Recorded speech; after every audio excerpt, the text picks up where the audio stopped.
It's time for John Rubino of dollarcollapse.com.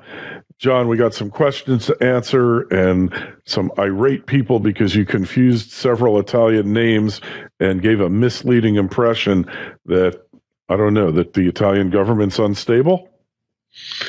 Hey, Kerry. Well, that's not a misleading impression. The Italian government will always be unstable because that's the nature of that culture. But I did say that when they were negotiating the people who were going to be in the new government in Italy, that the president had rejected the coalition party's choice for premier. But he had actually rejected the choice for finance minister. And for a while, it looked like they were not going to be able to put the government together, and there was going to be a new election, but they managed it. And the guy who was rejected is now in the cabinet, but in a different position from finance minister. So sorry about that. It is hard to keep track of these things. The way other countries negotiate the creation of a government is so different from the way it works in the U.S. that it's fun to watch, but it's hard to follow. In the U.S., it makes so much more sense because, look, Donald Trump is president, right? Yeah, and he picks the cabinet. That's that. It's all done. So you have at least in theory, a cohesive government for 4 years, whereas in Europe, with all these parliamentary systems, you have these flash elections, like in Canada. Your government there is good for 5 years, but at any time, the government can call a snap election and they can vote them in for another 5 years. So it's a minimum 5-year term, but then it becomes a confidence election, reconfirmation election almost, and they could keep going and going until the people get fed up with them, which seems to happen more and more lately, because Justin from Canada is an interesting caricature of progressivism and liberalism and person kind with all of its flaws.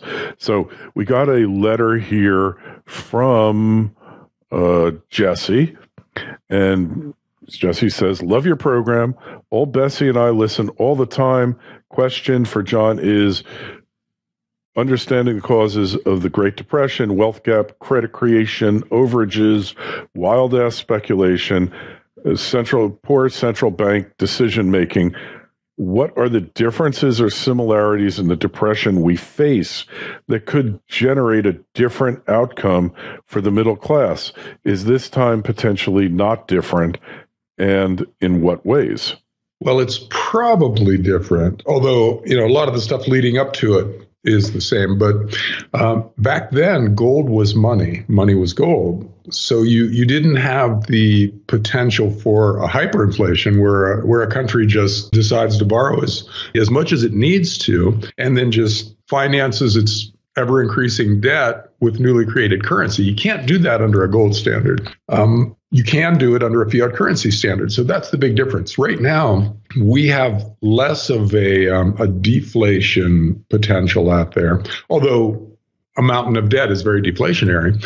But the potential for this thing to spin out of control is on the inflationary side, probably because governments are taking that kind of action. As soon as things start to slow down a bit, you see more QE and greater money creation and lower interest rates. And without a doubt, we will see that again next time. We'll have a recession in the not too distant future because we're 8 or 9 years into a recovery and stock prices are at record levels and bond prices are still pretty close to record levels and house prices are at record levels. In other words, we're late in the cycle and the cycle will turn and we'll have a recession, and you'll see governments respond to that, not with austerity, but with massive new money creation.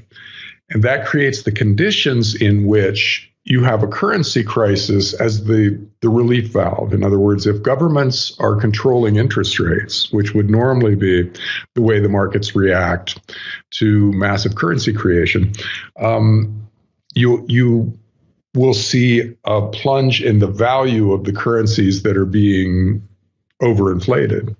So that, I think, is the real danger out there, that this time around, currency values fall. We have a currency crisis that takes the tools of monetary policy away from central banks. Because if your currency's falling, you can't really save yourself by creating new currency. That just makes it worse. And that's probably what we're looking at out there. In the Depression, that wasn't an issue because since gold was money actually got more valuable during the course of the decade. So I think it's a good chance that what's coming is going to be a lot more chaotic than just a debt-driven depression. This is going to be what you see in Argentina or someplace, or Venezuela, where things just totally spin out of control. And the currency is the focal point of the crisis, which means that you protect yourself with real assets. When the thing that we measure the price of real assets is distorted by bad monetary policy, then real assets are the thing to own because they go up relative to those bad currencies. So this scenario leads you back to gold and silver as a way to protect yourself. So this time is going to be different because we're not on a gold standard, at least theoretically, but we went off the gold standard during the last Great Depression. So here they've just been printing away or attempting to print away your problems, and eventually that just creates more problems and compounds the situation, right? Yeah, well, we stayed on a gold standard in the U.S., although we devalued by making gold illegal to own and then calling a bunch of it in and then changing the price relative to the dollar. But we still had a connection to gold that made it hard just to print huge amounts of new currency. This time around, we don't have anything like that. And these guys are basically in charge of, unlimited credit cards. They are able to create as much new currency as they want to. And human nature being what it is, that's what they're doing. So that's the difference between then and now. And it's an inflationary difference that leads us to protect ourselves with inflation hedges. All right. So this reminds me of a story I read recently on the web, of course, that I have every reason to believe is actually true. And it's entitled 24-year-old Australian man spent $2 million in like a year and a half, and it was written in Esquire magazine, and it's entitled When Milky Got His Money. And I will put a link to that in the show notes. And what this kid did, he had a house, and he had a mortgage account, and he would transfer the payment from his savings account to pay his mortgage. And one time he didn't have enough money in the account, and he just did it anyway, and it went through. No calls, no nothing.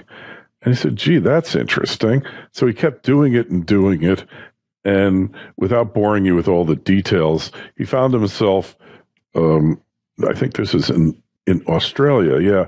He found himself like on the Gold Coast, $2 million in hock, and the next thing he knows, he's arrested, and he's convicted. He's going to go to jail, and he appeals it. And they all said, you're nuts. You can't win. Well, it turns out that the bank knowingly approved his overdrafts. I mean, not knowingly, but they just approved them. It required a human being to intervene and approve the overdraft, and they kept doing it. And as a result, there was no deceit involved or anything else. There was no embezzlement. He just asked for an overdraft, and they gave it to him. And he was transferring the money into his PayPal account after he paid off his mortgage with all the overdrafts. Then he sold the house. Then he says, well, I need an account to put the money into, but it has to be a debit type account. It can't be a bank account. So he figures out that he can transfer overdrafts into PayPal, and he runs up $2 million and was in jail, but eventually beat the rap. And guess what he's going to do now, John? What? Just take a wild guess. Declare bankruptcy? No, because the bank has said, I didn't tell you, the bank said we're not going to chase you for the deficiency because they got such bad publicity. They want to forget that this thing ever happened. No, Milky is in law school now, because he won the unwinnable case, and now he's very full of himself and thinks he can work this magic on others' behalfs. Well, you know, I have a line of credit on my checking account. I wonder if the same thing would I don't think they'll let you run up to $2 million, but I think he's making a big mistake, because any idiot could be a lawyer. Look, I think that he should become a central banker. Yeah, well, that is a pretty good metaphor for central banking in today's world, where everybody has effectively an unlimited credit card. Yeah. Or all governments do, at least. Don't you think? Yeah. I think it's a question of degree rather than quality of action. You know, he just did something a little more extreme than what lots of people are out there doing right now. But kind of brilliant, though, huh? That he beat the rap representing himself. You know, that's the amazing part. He beat the rap. It just doesn't work that way, you know?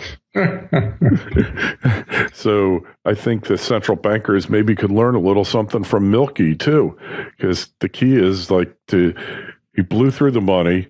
I mean, they recaptured whatever he owned. He had been ripped off by a friend, took $150,000. It doesn't matter. The point is that the guy, you know, not only did he get to enjoy the spoils of his efforts for quite a while, for like a couple of years, but then turn around once they were onto him, he beat them in court, and he was right. He was totally right on the law. But sometimes it takes a non-lawyer to see what a lawyer can't see. That's the moral of the story. Anyways. Okay. So central banker, I think maybe Powell could hire him as a personal assistant. When the debt's getting a little too big and it's starting to threaten things, just send in Mikey or Milky. Send in Milky. Milky will handle it. Milky will save us, right?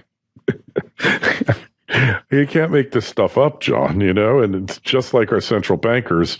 They're on a binge. They'll never be able to pay it back. And, you know, they'll look for Milky to put things in order, right? Yeah. Well, that is the big question. What happens when we can't pay our debts back anymore? Mm-hmm. And that's out there somewhere. Actually, Kerry, there's an interesting kind of corollary to that the Wall Street Journal just published today about how value-oriented investors are just dying out there because there's so much money sloshing around in the system. It's pouring into hot tech stocks and widening the gap between value investing and basically speculation, which is, you know, what you get when you're buying growth stocks at these levels. And how money managers who have a value orientation are faced with extinction or adaptation, where they start buying tech stocks too. And that's a really interesting late cycle kind of phenomenon that you see at the peaks of cycles when value investing doesn't work anymore, and when value investors start either going bust or changing their stripes and becoming growth investors. And that's yet another sign that we're at the end of this cycle, because that's the kind of thing that happens right at the peak of cycles. Mm-hmm. So I think the turn is coming at some point in the not too distant future where these valuations just don't work anymore. And whether the impact is mainly felt in the bond market or the stock market or real estate is unclear right now. But we are in kind of a 2006, 2007, 2008 environment right now where things aren't working anymore. And you're seeing people who, 20 or 30 years in the business of value investing who are now buying Netflix or something like that. Yeah. And that's a sign that we're towards the end here. So there are a lot of signs like that. But this is a new one, and it's an interesting one. It's that old, if you can't beat them, join them kind of capitulation. It's a bad sign, and it's not going to end well. You can be sure of that. But hey, you know what, John? We could be totally wrong. This thing could go on for 2 or 3 years more, maybe longer, because a trend in motion continues until it stops, right? Well, this has gone on a lot longer than it should have. Right. My point. In both kinds of scales, the whole thing should have fallen apart in 2008. And this cycle within the bigger super cycle probably shouldn't have lasted this long either, based on valuations. And the difference this time is that we've got central banks creating immense amounts of new currency out there. The U.S. is tightening a little bit, but a lot of other central banks are still really loose. The Japanese central bank and to an extent the European central bank and definitely the Chinese central bank are all still creating a lot of new currency and tossing it out into the global financial system. This money has to go somewhere, so it's going into hot assets. Yeah. But again, valuations do matter at some point. Well, I wasn't aware of that. We're at the point where they've mattered in the past. I didn't know that, John. I thought as long as momentum carries you, then everything is fine and don't worry about it. Just get in and get out as fast as you can with your scalp intact. Yeah. Well, that is the way it feels towards the end of a bubble. But in retrospect, you always end up looking back and going, oh, my God, I should have shorted all of this stuff. I shouldn't have owned any of it, at that peak in that month on that day. And we don't know what the month and the day will be, but we know that there will be one. There will be a time when we look back and say, okay, that was the time to bail and to start shorting this market really aggressively. We might be there. Or, as you said, it might be a while longer. I don't know. But we're at valuation levels, which in the past have been the levels where you really wanted to short this market like crazy. Yeah, I know. And it's dangerous. But look, when you see companies like Tesla literally going to the moon, no pun intended, yes, pun intended, then you really gotta look at this thing and say, maybe, just maybe something not so good is going to happen here, and get ready for the inevitability here, right? Well, that's the sad thing for value-oriented money managers is that they, a lot of the time, they'll start switching gears and in order to survive, start buying growth stocks just at the time when their original strategy was the best thing to do. They had they stayed with their growth stock or with their value stock strategy, they would have outperformed for the next 4 or 5 years when the cycle turns down. But a lot of them get caught at the very peak in desperation, switching to the thing that's not going to work going forward. And it's sad because it's a result of government distorting markets in ways that make it impossible for people looking at actual fundamentals to invest correctly. And so it's not the money manager's fault, and it's not individual investors' fault when they get sucked into these bubbles. It's government's fault for trying to inflate away their debts and in the process distorting the market price signaling mechanism and making capitalism not work anymore. Yeah. That's what we've been doing for going on 40 years now, and it gets worse in each cycle. This cycle is just astoundingly bad. And so probably the consequences of the mistakes we're making now are going to be horrendous when the time comes. I can only imagine. And you can only imagine too. And look, we just keep repeating the same mistakes over and over again, but it seems like the magnitude of the mistakes are what is increasing. We don't learn anything from it. And I just wonder what would have happened in 08, 09 if they put the banks into conservatorship, split them up, and let the chips fall where they may, eliminate government backing from residential real estate, get rid of all the corporate welfare in the budget, and get rid of all the welfare, where we would be today. Actually, we would be so much healthier today if we'd done that. It would have been worse, though, at the bottom. You know that. It would have been worse at the bottom. Well, that's why they didn't do it. Yeah. Because they would have gotten blamed for what would have felt like an ongoing depression. Because it would have taken a few extra years for all of this stuff to get liquidated. And Yes. you know what Iceland did, though? Iceland is just a few 100,000 people, so it's not always a great example, but they had a huge banking crisis. And they put the bankers in jail. They protected bank depositors. So they didn't let the little guy get wiped out by the crisis. And then they imposed new rules on the banks. And they're a pretty healthy country right now. Yeah. And they got through it in relatively good shape. Oh, and they stiffed their foreign creditors. So the people who had lent them a lot of money, they had to take some losses.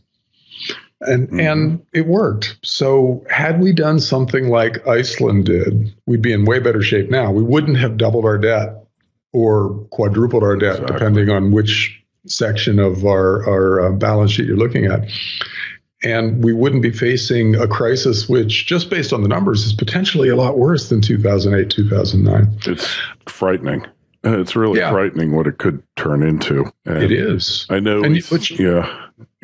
We're the stopped clock brigade here, but the fact is, it potentially is going to be far worse than anything imaginable, than anything that we could have ever dreamed in our wildest dreams or nightmares, right? It really could be really bad. Well, for the people who are trusting the powers that be right now, it could be very bad, because if all your savings are in the local fiat currency or bonds that pay you in the local fiat currency, when the inevitable monetary reset happens, in other words, the only way out for these guys is to devalue their currencies really aggressively, one way or another.